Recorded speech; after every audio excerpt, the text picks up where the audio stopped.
Hey guys, so in this video, I want to follow up on yesterday's video where I talked about how I'm floating the idea of moving a little bit of my Brilliant Stars and maybe some other sets and potentially moving a bit more into Evolving Skies, even at the current price points. And I compared it to Team Up and I kind of showed that the growth rates, annualized ROI, what was going on there, they're fairly similar. And I feel like you can make a pretty good guess at where Evolving Skies is going to be in another 3-4 years just by looking at Team Up.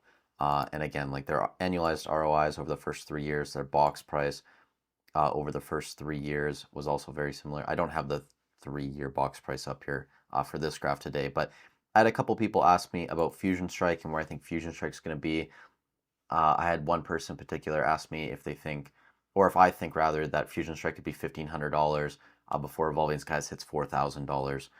And I mean, both sets are really good sets. Obviously, Evolving Skies is in a league of its own, well above Fusion Strike. But in this video, I kind of want to just break down a few more sets from the Sun and Moon era and also a couple from Sword and Shield to give you guys a better idea of what's kind of going on with these, not S tier sets, but like A tier, B tier sort of level, to maybe give you guys a better idea, just looking at the data, where you think that these sets are going to be within the next 3 years, 5 years, etc. So I will explain a couple things. I started with Celestial Storm. Initially, I wanted to do all of Sun and Moon, but the problem was it was really hard to find good sales data on the boxes before Celestial Storm for 3 years, if that makes sense. So Sun and Moon Base came out in 2017, I believe, middle of 2017. So it was really difficult to find um, sites that were tracking those boxes and had sales data and where the market data was for like 2020, if that made sense.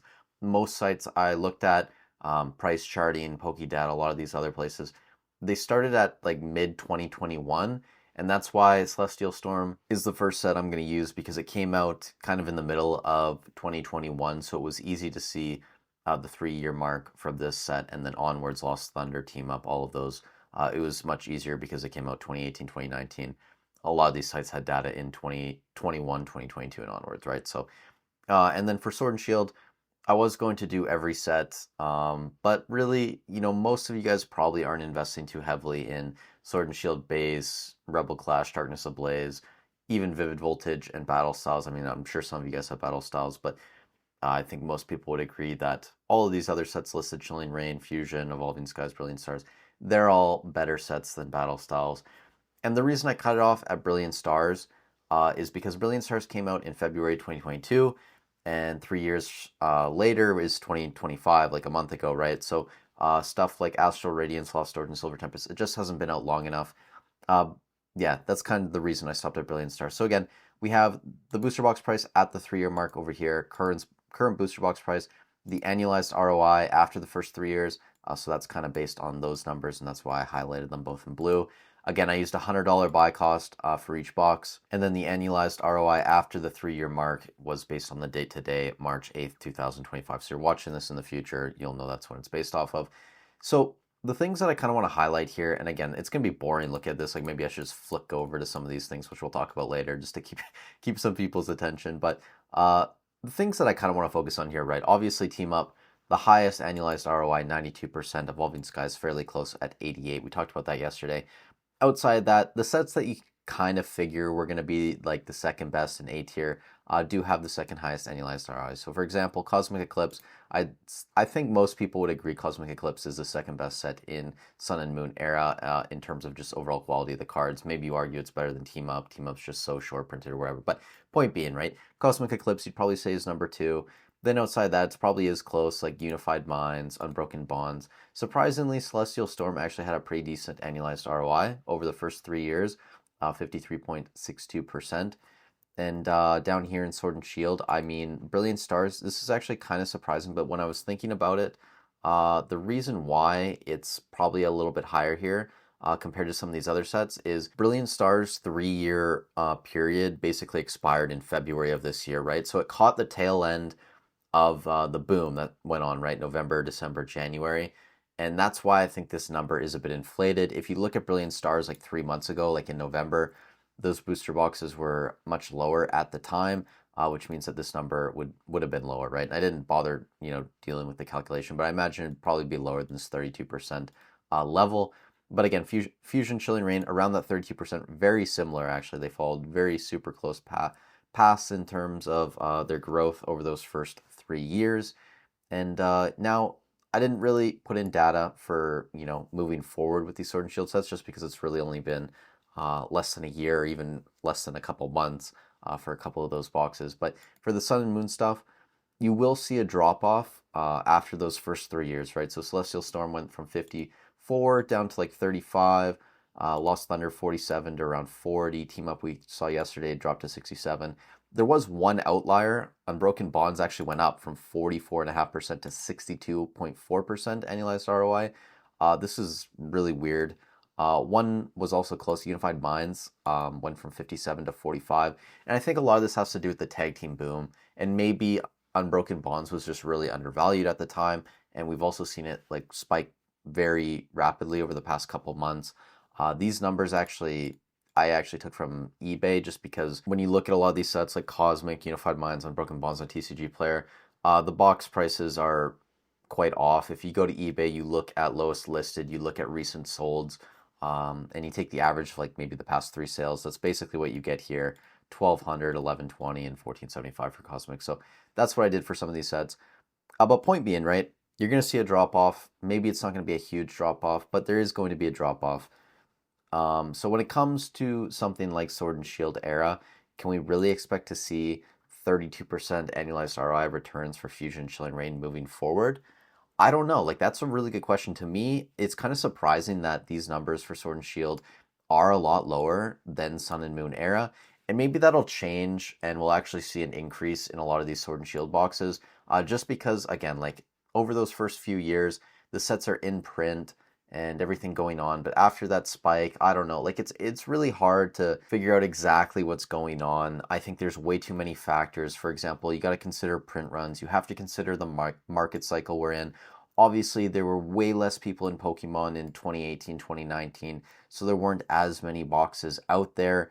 And then again, like changes to MSRP for the SV era, I put that in there. So for going forward, because I've had people ask me about Surging and obviously Twilight and Paldea and all these other sets, right? There's just so many factors going on going into this. I think it's really difficult just to try and, put in numbers and then expect a normal result at the end, right? There's way too much going on. But in terms of, the boxes you see in the thumbnail, you have your Fusion Strike, your Unbroken Bonds, and Cosmic Eclipse. Fusion Strike is a newer box again. Came out in 2021.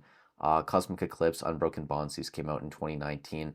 I think all these boxes are going to be close to $2,000 within the next 5 years. I think that's a very reasonable price target. Maybe Fusion Strike doesn't get there. Again, if you take this number, 32.35% annualized ROI, you get pretty close, like $1,900. I wouldn't be surprised. And again, like if you look at the annualized ROI of Fusion Strike over the past like year, it's much higher than 32.35%. And that's just because Fusion Strike has exploded. So I do think, maybe there is that period of time where you see that expedited growth in a lot of these products just because they get out of print. We're kind of moving out of that era. So again, it's very hard to tell what's going on. But I think even Fusion Strike within 5 years could be close to $2,000. Unbroken Bonds, Unified Minds, Cosmic Eclipse, all of these should be well over $2,000 within 5 years. In terms of newer sets, I really don't know what's going to go on, like Surging Sparks, Twilight Masquerade, Paldea Evolved. It is difficult to tell, but when we're looking at stuff like Evolving Skies, Fusion Strike, obviously not Surging Sparks, Chilling Reign over here as well, we kind of have a better idea of where these ones are heading. But again, something like Surging Sparks, it's just way too new. We have no idea what's going to go on. Again, like reprints could be coming for 2-3 years. We really do not know. So it's a lot more difficult with stuff like Sword and Shield because we're not going to be getting more of it. It is easier to tell what's going to happen. And there are a couple cards actually, guys, I just wanted to highlight, not just from Sword and Shield, from Sun and Moon as well. First one, Galarian Slowpoke V. This card is getting pumped to the moon, over $80, or right around $80 now, up over 130% past couple months. And yeah, I mean, near mints are selling over $80 as of yesterday. I talked about this card maybe a couple weeks ago, a month ago, this Solgaleo Lunala, obviously Lily's in it. I figured that this card could go up in price, and I think I talked about it when it was down here, like 150, 160 range. Now over $200, and if you look at near mid sales, most recent one $400, 250. That's a PSA 9 though. $300, $300. So pretty consistently based on most recent sales, closer to $300. Even if you want to call it 250, like it's seen very large growth over the past month or so. The Reshiram Zekrom is continuing to go. It says 250, but again, when you look at most recent sales, probably closer to that 275, 280 range. And I think that was it, really.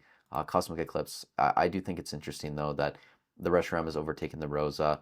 The Lily card with Solgaleo and Lunala, this card's probably actually higher than the Rosa at this point based on recent sales. And yeah, I mean, it's really interesting looking at some of these older sets, just what is going on. But again, guys, if you're investing in any of these boxes, you're going to do well long term, right? There's going to be less and less on the market every single day. Again, unless Pokemon just absolutely collapses, which is unlikely, you're going to be doing well with these older sets, with newer stuff like Surging, Twilight, Paldea Evolve. Because again, like I talked about, even wanting to get more of these sets, especially Surging Sparks, I think Surging Sparks is the best booster box from the SV era so far. But to try and make any sort of educated guess on where this box is going to be within 2 to 3 years, even 5 years, right? Like it is very difficult just because there's so many things that could happen in terms of reprint, where the market goes in terms of demand and popularity. It's just even just the overall economy right now. People are, worried about what's going on with tariffs and stuff. So it is difficult to tell and make a better guess for these newer sets. But older stuff, Evolving Skies, your Fusion Strike, again, like 5 years, guys, Fusion Strike close to 2K a box. I think it's reasonable, just based on the growth that we're seeing currently, and just based on history too of what's going on with Sun and Moon. And Evolving Skies, same sort of thing. I imagine it's gonna be close to Team Up within the next 3 to 5 years. So thank you guys so much for watching. You guys let me know in the comments down below if this was useful at all. I kind of want to just give you guys a better idea based on some of the data, and you guys can make your own decisions. Obviously, you don't have to take my word or my opinion as law, because it's definitely been wrong a lot in the past. I'm just sharing my opinions on this channel, and 59% of you guys aren't subscribed to the channel. So if you got some value out of it, if you feel like subscribing, I'd really appreciate it. We're super close to 5K, guys. That's when Kadabra gets to evolve, and it's going to be a fun time. So again, thank you guys so much for watching. Stay safe wherever you are in the world, and I'll catch you in the next one.